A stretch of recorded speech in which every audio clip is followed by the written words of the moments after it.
The store's fluorescent lights buzzed over the elderly woman's gentle face as she scrolled through the bargain aisles, her pace slow but purposeful.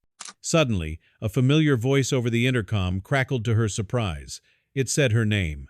Mother Martha froze. She scanned the empty aisle, heart pounding. Was someone watching her? Turning a corner, she caught sight of the man from yesterday, the one she helped at the checkout. He was dressed differently now, more carefully, but those same tired eyes met hers. She stopped dead in her tracks. Before she could react, a uniformed officer approached her calmly and asked, "Ma'am, would you please come with me?"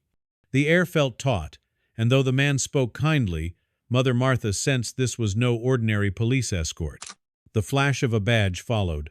She'd stood in that same store just yesterday, paying for a homeless man's bread and milk.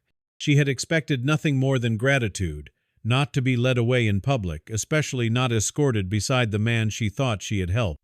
Once, the purest act of kindness could become tangled in something far more complicated than she ever imagined.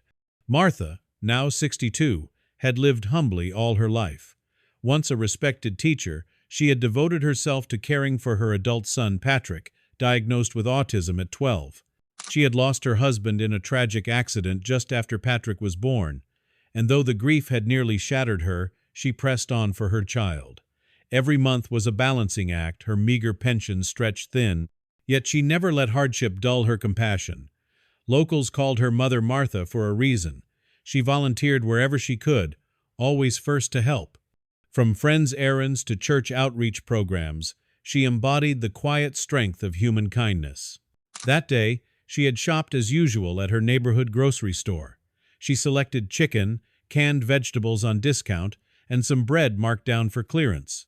At the checkout, the man ahead carried just a carton of milk and a loaf of bread, but when he reached the counter, he found he had no cash. Martha watched his trembling hands dig through empty pockets. Feeling immediate empathy, she slid forward. Without hesitation, she offered to pay. He looked at her with surprise and gratitude, promising he could not repay. She smiled and said it was a gift from Mother Martha. He left with that small bag of essentials, gratitude etched across his face. But later, back at home, Martha discovered her own milk and bread remained in her bag. The items she believed she had purchased for the man were still there. The man hadn't taken them. The guilt crept in. She worried she had been fooled or taken advantage of. She didn't sleep well that night, haunted by the possibility of helping the wrong person or worse, enabling deception. Unable to rest, she returned to the store early the next morning. She searched shelves, hoping to find him again. He wasn't there, but a suspicious detail drew her back. The same cashier had glared at the man when he tried to pay. That cashier seemed familiar, too familiar. Martha's intuition sharpened. Maybe she hadn't been kind at all. Maybe she'd been used as part of a con. Her heart twisted at the thought. Nevertheless, she wandered the aisles, drawn again by bargain labels. She found a special price on cereal as she picked it up. She noticed a handwritten note taped beneath the box, naming her directly. "Martha, this is for you." Her hand shook and dropped the cereal. She scanned the aisle. No one. Terror mixed with confusion. Was this a trap? Was someone watching her? Abandoning her shopping, she queued at checkout. Anxiety bloomed as her mind raced. When the clerk scanned her groceries, her chest tightened.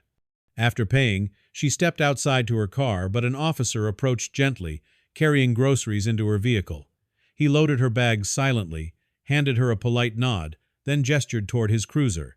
Once outside, she realized everything had happened before she even knew it began. Detective Castellanos stood there. His uniform glowed under the midday sun, more polished than the officer leading her from the store. He said in a calm, respectful tone, "Little lady, I'm not angry. I'm here to say thank you. My name is Detective Castellanos." Mother Martha blinked. The homeless man from the store yesterday stepped forward this time in plain clothes, smiling with relief. He explained he had been working undercover for months, posing as a homeless man to crack a string of grocery store thefts. Someone had been stealing essentials during the purchase process, removing items from the cart, voiding them, or switching things at the register. The clerk, confronted by the homeless man, had blocked his attempts. But the man really did carry hidden goods that didn't cost him, and no real transaction occurred. Castellanos had holes in his own attire to make the act convincing, but he had run out of real cash while buying evidence item. When Martha paid for the milk and bread, she helped him continue the operation without blowing his cover. The detective's face softened. "Without you, the clerk would not have revealed himself as suspicious. Your kindness helped expose someone who had been stealing repeatedly. Today he was caught. That clerk is now being investigated." Martha's shock rippled into relief. She looked at the man she had thought she had helped, now revealed as the very officer behind the sting. Tears pooled in her eyes, not fear now, but awe. Castellanos added that they had caught the clerk that afternoon, based on recordings and the unusual account of the homeless man turning out to have paid. She had unknowingly participated in the operation, but in the most honest, pure way possible. Detective Castellanos insisted she come to the station for a formal thank you. Political correctness aside, the precinct wanted to celebrate a woman whose compassion led to justice, not punishment. They even invited her son Patrick, who shyly accepted the honorary mention in the departmental newsletter. Martha had saved more than $1 that day. She had saved the integrity of her community.